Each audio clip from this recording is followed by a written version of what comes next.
Welcome दोस्तों, स्वागत है आप सभी का आपके अपने यूट्यूब चैनल एग्ज़ाम तक में। दोस्तों आज की डेट में जो है IOCL अप्रेंटिसशिप का एग्ज़ाम हुआ है, तो कौन कौन से क्वेश्चन आज के डेट में पूछे गए हैं आज की वीडियो में आप सभी को बताने वाला हूं। तो वीडियो को जो है आप सभी पूरा ज़रूर देखिएगा अगर आप सभी आने वाले दिनों में जो है IOCL का एग्ज़ाम देने वाले हैं तो चलिए वीडियो को स्टार्ट करते हैं। देखिए यहाँ पर जो है पहला क्वेश्चन है, जंग रहित लोहा बनाने में प्रयुक्त महत्वपूर्ण धातु इनमें से कौन सी है? एल्युमिनियम है, कार्बन है, क्रोमियम है या फिर टिन है। तो जंग रहित लोहा बनाने के लिए जो है किसका यूज किया जाता है? तो यहाँ पर जो है किसका यूज करते हैं? क्रोमियम का यूज करते हैं। तो इसका राइट आंसर है ऑप्शन नंबर सी। अगला देखिए क्वेश्चन नंबर दूसरा क्या पूछा गया था।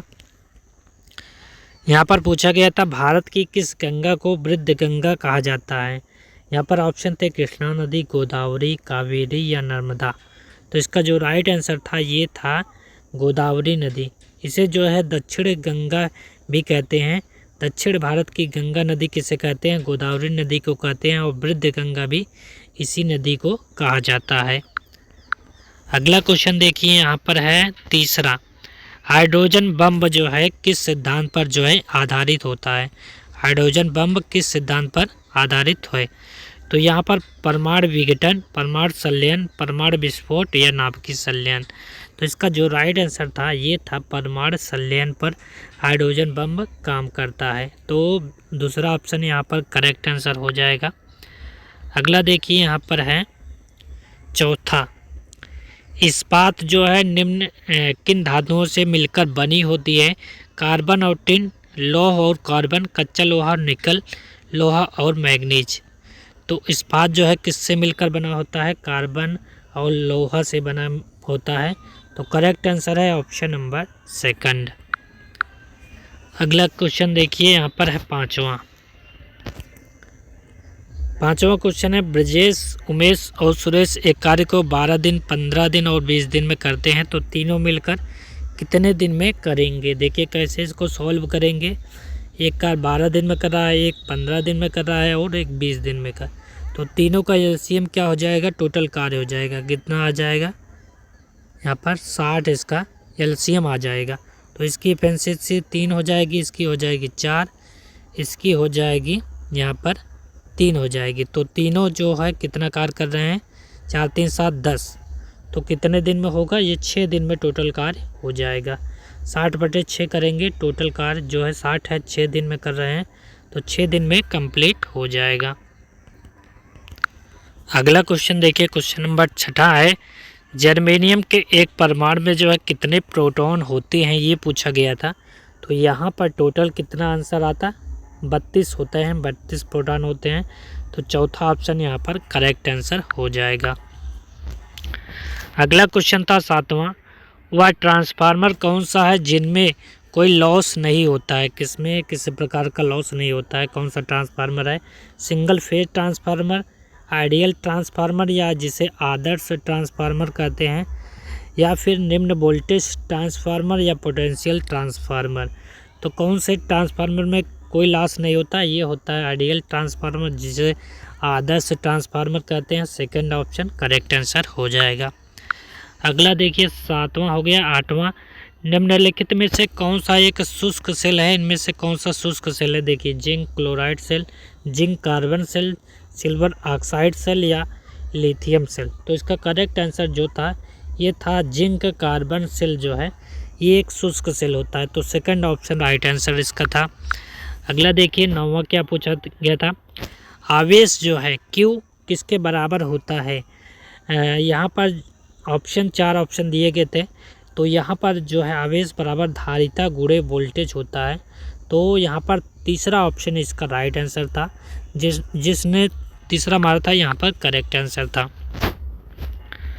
अगला देखिए यहाँ पर 10वां हाथ था, विद्युत मापक उपकरणों के स्प्रिंग नियंत्रण तंत्र में स्प्रिंग के तंतु जो है किसके बने होते हैं? तो यहाँ पर देखिए ऑप्शन थे तांबा का, जिंक का, फास्फर बोन्ज का या टंगस्टन का।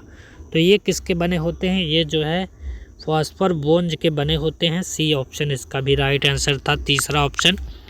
अगला देखिए 11 नंबर था, चुंबकत्व के किस प्रचालन का मात्रक जो है टेस्ला होता है। तो टेस्ला जो है किसका मात्रक होता है, चुंबकीय अभिवाह घनत्व, चुंबकीय अभिवाह या चुंबकीय क्षेत्र या चुंबकीय अभिवाह पथ प्रतिष्ठम। तो यहाँ पर जो करेक्ट आंसर था ये था ऑप्शन नंबर फर्स्ट वाला। अगला देखिए क्वेश्चन नंबर है 12, ट्रांसफार्मर के शीर्ष पर लगे ड्रम के आकार की संरचना जिसमें तेल के स्तर का संकेत दिखता है वह क्या कहलाता है, कंजर्वेटर, ब्रीदर, एक्सप्लोजन वेंट या बुकोल्ज रिले। तो ये क्या होता है, ये होता है कंजर्वेटर होता है। तो पहला ऑप्शन यहाँ पर करेक्ट आंसर था। अगला देखिए 13 नंबर क्वेश्चन था, विद्युत धारा का चुंबकीय प्रभाव जो है सर्वप्रथम किसने जो है खोजा था। यहाँ पर ऑप्शन है हेनरी के द्वारा, आर्मस्टेड के द्वारा, फैराडे के द्वारा या वोल्टा के द्वारा। किसके द्वारा चुंबकीय धारा का चुंबकीय प्रभाव खोजा गया था। तो इसको जो है आर्मस्टेड के द्वारा खोजा गया था। यहाँ पर सेकंड ऑप्शन यानी कि बी ऑप्शन करेक्ट आंसर था। अगला देखिए 14 नंबर क्वेश्चन है, हाइड्रोजन से भरा गुब्बारा वायु में ऊपर जाकर फट जाता है क्यों। तो क्यों फट जाता है, ऑप्शन थे वायुदाब बढ़ जाता है, हाइड्रोजन का भार जो है बढ़ जाता है, वायुदाब घट जाता है या हाइड्रोजन का भार जो है घट जाता है। तो इसका राइट आंसर था वायुदाब, क्योंकि वहाँ पर जो है कम हो जाता है। तो यहाँ पर जो है करेक्ट आंसर था ऑप्शन नंबर तीसरा। अगला था यहाँ पर कैंडला जो है किसका मात्रक होता है, ज्योति तीव्रता का, ज्योति दाब का, ज्योति प्रभाव का या ज्योति फ्लक्स का। तो कैंडला जो है किसका मात्रक होता है, ज्योति तीव्रता का मात्रक क्या होता है, कैंडला होता है।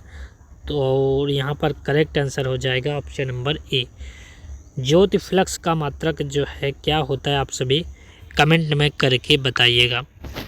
अगला देखिए प्लास्टर ऑफ पेरिस का जो है रासायनिक नाम क्या होता है, ये पूछा गया था। तो यहाँ पर जो है ऑप्शन थे calcium chloride, calcium nitrate, calcium sulphate, hemihydrate या इनमें से कोई नहीं। तो प्लास्टर ऑफ पेरिस का जो रासायनिक नाम होता है कैल्शियम सल्फेट हेमीहाइड्रेट होता है। तो तीसरा ऑप्शन यहाँ पर राइट आंसर था। अगला देखिए 17 है, चुंबक के दो ध्रुवों को मिलाने वाली काल्पनिक रेखा को क्या कहते हैं। तो यहाँ पर देखिए अभिवाह रेखा यानी कि flux line, normal line, the magnetic axis या मैग्नेटिक नेचुरल एक्सिस। तो इसे क्या कहते हैं, चुंबक के दो ध्रुवों को मिलाने वाली काल्पनिक रेखा को क्या कहते हैं। तो यहाँ पर जो है करेक्ट आंसर था चुंबकीय अक्ष से कहा जाता है। तो यहाँ पर तीसरा ऑप्शन राइट आंसर था। अगले 18 था, निम्न में से कौन जो है लौह चुंबकीय पदार्थ नहीं है। तो इनमें से कौन सा लौह चुंबकीय पदार्थ नहीं है, प्लेटिनम, इस्पात, निकल या कोबाल्ट। तो करेक्ट आंसर इसका था प्लेटिनम, यानी कि पहला ऑप्शन यहाँ पर चुंबकीय पदार्थ नहीं है। अगला देखिए 19 नंबर, अग्नि के किस वर्ग में शुष्क चूर्ण शामक का प्रयोग किया जाता है। और वर्ग डी प्रकार की आग में, वर्ग ए बी या वर्ग बी या वर्ग ए। तो शुष्क चूर्ण का यूज जो है किस में करते हैं, डी प्रकार की आग में इसका यूज किया जाता है। अगला है रेफ्रिजरेटर में थर्मोस्टेट का कार्य जो है क्या होता है, तापमान को कम करना, हिमानयन तापमान को बढ़ाना, एक समान तापमान को बनाए रखना या इनमें से कोई नहीं। तो रेफ्रिजरेटर में थर्मोस्टेट का कार्य जो होता है एक समान तापमान को बनाए रखना होता है। तो सी ऑप्शन इसका राइट आंसर था। तो ये थे क्वेश्चन जो कि आज की डेट में पूछे गए हैं। तो जितने भी क्वेश्चन मिले हैं मैंने आप सभी को बता दिया है। अगर आप सभी इसकी PDF चाहते हैं तो आप सभी टेलीग्राम चैनल से जुड़ जाइएगा। एग्ज़ाम तक सर्च करिए, वहाँ पर जो है टेलीग्राम चैनल मिल जाएगा। तो जाकर जो है ज्वाइन हो जाइए, आप सभी को इसकी PDF भी वहाँ पर मिल जाएगी। तो thanks for watching this video.